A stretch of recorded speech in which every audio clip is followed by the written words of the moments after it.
Hello everyone, and welcome to the brand new Guelph Humane Society. My name is Jenelle White and I'm the Volunteer and Education Program Coordinator here at the Guelph Humane Society, or GHS as we like to call it for short. And I'm so happy that you were able to join us today for our virtual field trip of our brand new building. Now, if you have any questions from today's tour, make sure you pass those questions along to your teacher or guardian and have them email them to us at programs@guelphhumane.ca, and we'll be sure to get back to you with those answers as soon as possible. And also, there is a worksheet that goes along with today's tour, so if you haven't done so yet, make sure you download that in the link in the video description below. So I'm standing outside of our brand new facility here at 190 Hanlon Creek Blvd. Sadly, we would have loved to have you come see our brand new building in person, but due to the COVID-19 pandemic, we have unfortunately been closed to our community for over a year now. And while humans can't come inside and visit our animals, we still have animals arriving here every single day. Now, if you had to guess how many animals come into our care here at GHS every single year, how many would you think? A, 500, B, 1,000, C, 2,000, or D, 3,000? If you guessed D, 3,000, you are correct. We get over 3,000 animals into our care here at GHS every single year from across the city of Guelph and Wellington County. From cats, dogs, rabbits, to snakes and guinea pigs and hamsters, to even wild animals like squirrels, chipmunks, and robins, we help them all. Now, what do you say we head on inside and meet some of the animals that are here with us today?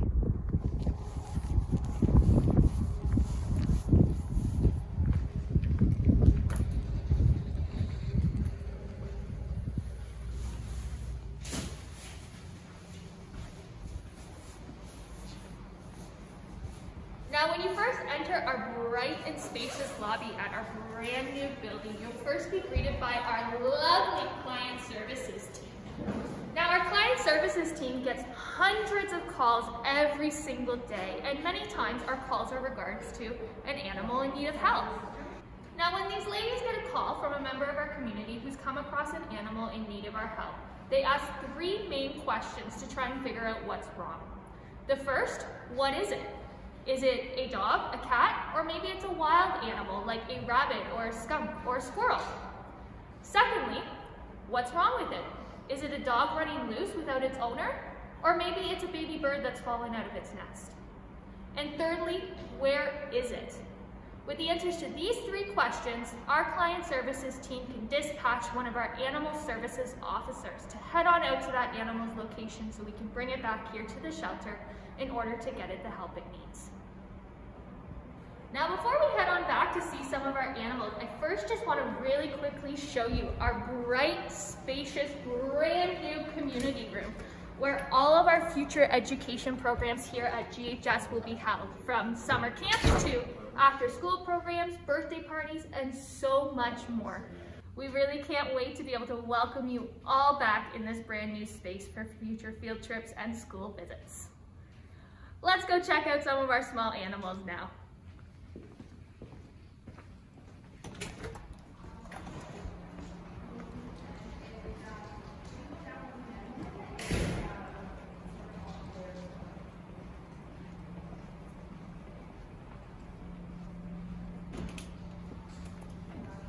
So this here is our small animal adoption room where all of our small animals are housed. Now, if you ever visited our old location at 500 Wellington Street West or came on our last virtual tour back in February, you would have noticed that our small animals were housed in our hallways. This room provides them with a much better space. As prey species, small animals can get frightened and scared by loud noises very easily, especially when there's cats meowing and dogs barking. So this room allows them that extra quiet space where they can relax and be comfortable while they are here with us at GHS. So on our last virtual field trip, we talked about what kind of animals are considered small animals. So let's take a minute to review that. Which of the animals on the screen here are considered small animals? A, mice, B, hamsters, C, cats, or D, rabbits? If you guessed rabbits, hamsters, and mice, you are correct. Cats, however, are not a small animal. Other small animals include rats, guinea pigs, gerbils, hedgehogs, ferrets, and there are many, many more. Now, while small animals are traditionally housed in cages, it's very important that they get plenty of out-of-cage time every single day so that they can stretch their legs and get some exercise. Because of this, we wanted to make sure that our small animals had lots of space to stretch their legs. So we have these larger pens for bigger small animals like rabbits and guinea pigs to have a little bit more space to run around. However, we do still have some small animals that are housed in cages, just like these rats here. These rats here, we have 5 in the cage. We have Beatrice, Zoe, Ginger, Magic, and Snickers, and they are all about 1 to 2 years of age. Rats are very social creatures, so they like to have a friend, just like these guys all have here. Now, a group of rats has a very special name, just like a group of lions is called a pride, or a group of fish is called a school. Do you have any guesses as to what we call a group of rats? A, colony, B, mischief, C, litter, or D, herd? If you guessed B, mischief, you are correct. A group of rats, just like these ones here, is called a mischief. Now, despite being considered dirty animals, rats are actually incredibly clean. They clean themselves often, just like a cat does, and they make very good pets. They can be taught tricks, and they love fruits and vegetables, so you can even share your snacks with them, like I'm going to do with this apple here.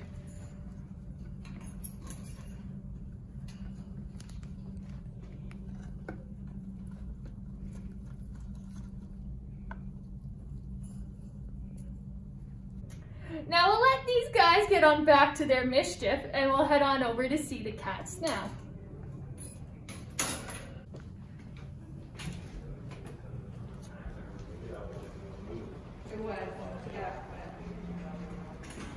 Now this here is our cat adoption room where all of our cats available for adoption are housed.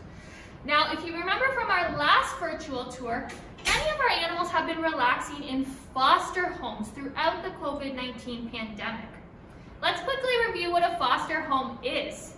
A foster home is a temporary home where an animal lives. They have a family that plays with them, takes them for walks, feeds them, and provides them lots of love while they look for their new family. Now, we can have up to 24 cats in this room. However, when there are fewer cats in our care, like today, our cages have these really cool portals that allows a cat access to the cages beside it or above it, below it, to give them that little extra space to stretch their legs when they're not using one of our dedicated cat runs like Anna and Olaf are doing here. So Anna and Olaf are bonded cats, so that means they like to stay together. So they do much better in one of these larger cat rooms where they have a little bit more space to stretch out versus if they were in one of those cage settings, which are more suitable for a single cat.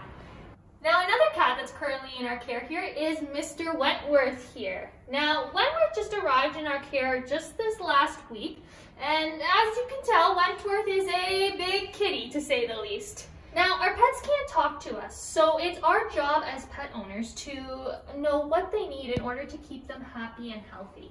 This includes things like food and water, litter, toys, things to scratch on, as well as grooming, such as giving them nail trims or just brushing their fur. When it comes to feeding your pet, though, there's much more to consider than just giving them a bowl of food. We want to make sure that it's nutritious food for them.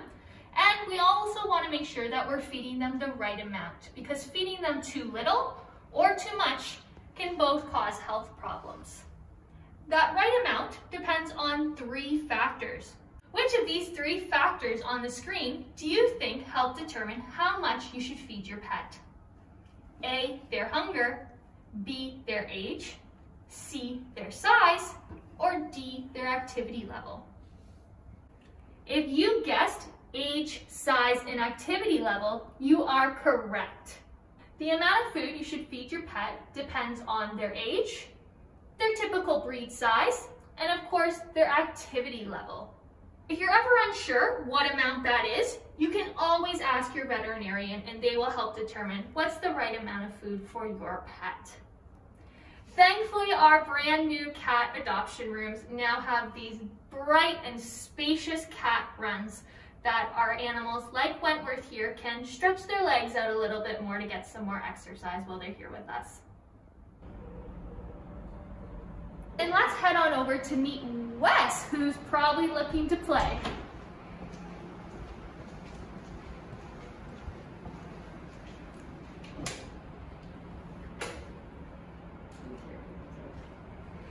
This is Wes. So he is one of our kitties enjoying our dedicated cat rooms here.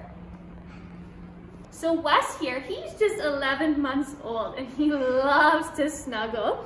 He's having a bit of medical issues, so we're just working with the vet to make sure he gets all happy and healthy before he gets adopted to his new family. Now I'm gonna stay here and snuggle Wes a little bit more. Why don't you head on over to our farm animal room and meet Jamie? Hi. Now we don't just help pets here at the Guelph Humane Society, as you can see. So if you had any guesses as to what other kinds of animals we help here, which would you say from the answers on the screen? A, monkeys, B, horses, C, chickens, and D, giraffes. Well, we don't help zoo animals like monkeys and giraffes here at the Guelph Humane Society, but we absolutely help farm animals like horses and chickens, including this hen here, Jamie. Now, farm animals can come into our care for a variety of different reasons. They may have accidentally gotten out, which is what happened to little Jamie here, or their owner may be moving and is unable to take them with them, as farm animals require quite a lot of space, much more than a cat or a dog does. Thankfully, we now have this dedicated farm animal room where chickens like Jamie and other animals can relax while they are with us. They'll even be able to enjoy an outdoor chicken coop through this very cool doggy door feature here. So chickens like Jamie here will be able to head on out through those saloon-style doors and enjoy an outdoor chicken coop, a nice enclosed space to enjoy the fresh air. Unfortunately, it's not built yet. We do have to wait for spring to get it all set up. So for now, Jamie is enjoying her time inside, and I think she likes it in here. Now, male chickens, they are called roosters, and you can tell the difference between them because they are typically larger, they are more brightly colored, and they have very large combs on the top of their head compared to a female chicken, which is known as a hen. Hens can lay up to 240 eggs a year. Jamie's just laid her first egg while in our care just this morning, which you can see here. This egg will be making use of and feeding some of our wild animals that come into our care. So Jamie is helping support all the other animals that come into our shelter here. Now, chickens actually like to scratch and claw at the ground in order to forage for their food. So why do you say we give Jamie a snack? So I'm just grabbing Jamie here what is known as a mealworm. So what it is just a little worm bug, and chickens love these. So let's give Jamie one right now and see how she enjoys it.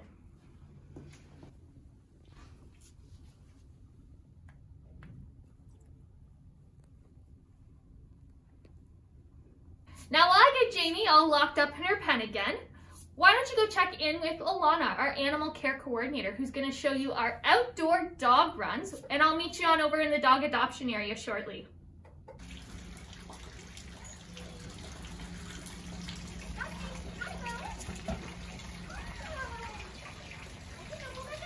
Hey, Dustin. Do you want to come out, Dustin? Oh, what a good boy. Hey, Betsy, you want to come outside? Oh, what a good girl. What a good girl coming outside.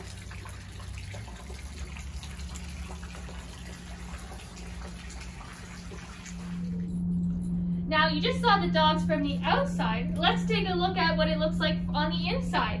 So each of our dog runs now here at the shelter have these really cool doggy doors. So dogs like Lucy here can let themselves in and out as they please, rather than having to wait for a staff member or volunteer come and grab them and take them for a walk.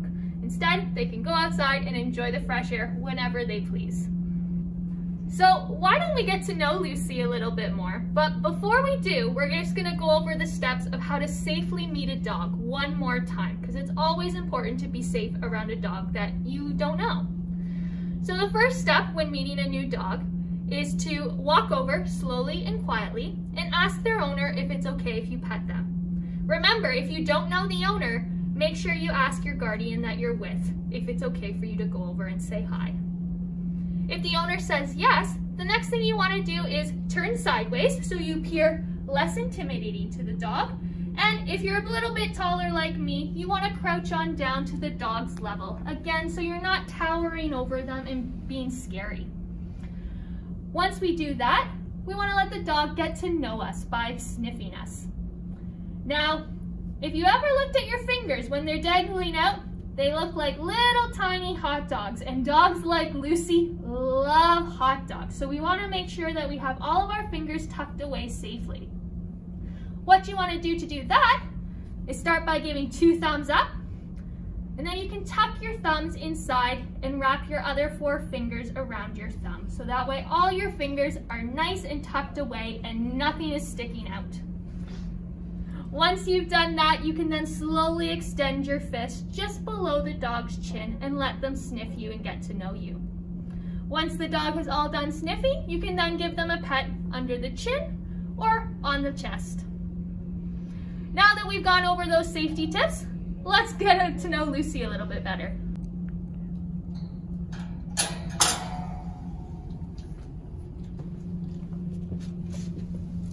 Now Lucy here, she was found as a stray, so she was actually found wandering loose on the streets with no owner in sight.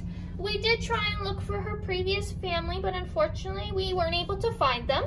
So now little Miss Lucy here is looking for her new family. Now, dogs are the most popular pet in the world. In fact, it is estimated that there are more than 900 million dogs across the world. So that's a lot of dogs. But before you get a dog or any other pet, it's important to consider 5 key questions to ensure that it's the right animal for you. The first question is, does everyone in your family want a dog? Just because you want a dog doesn't mean your mom or your dad or your siblings want a dog. Secondly, do you know how to care for a dog? Dogs have very specific needs, and even if you don't know exactly how to care for a dog right now, that's okay. There's lots of great resources in the library, or you can even talk to a veterinarian to learn more. Thirdly, do you have enough time to care for a dog? Dogs need plenty of exercise and they love walks, so you have to make sure that you have time every morning and night to take your dog out for a walk so that they can stretch their legs. Fourth, do you have any other pets? Not all dogs like cats or even other dogs, so it's really important to consider what animals you currently have in your home and if the new animal that you're bringing home is going to get along with them. And finally, can you afford to care for your dog? There's expenses such as food, toys, treats, as well as veterinary care, just for general checkups, as well as if an emergency ever happens if your dog got sick or injured. It's very important to ask yourself these 5 questions to ensure that you can provide a happy and healthy home for your dog. Okay, trivia time, guys. Which of these things do you think a dog needs to be happy and healthy? A, food, B, a car, C, water, or D, shelter? If you guessed food, water, and shelter, you are correct. However, there are many other things that a dog needs, like a leash and a collar to go out for walks, toys, treats, blankets, beds, and things to be groomed with, and so much more. Well, that's all for today's field trip, everybody. I hope you enjoyed taking a look around our brand new building at 190 Hanlon Creek Boulevard and seeing all of our amazing animals that are currently here.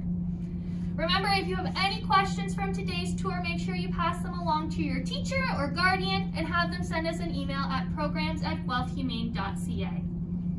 From all of us and Lucy here, we hope you have a great rest of your week, and we hope to be able to see you here at our brand new building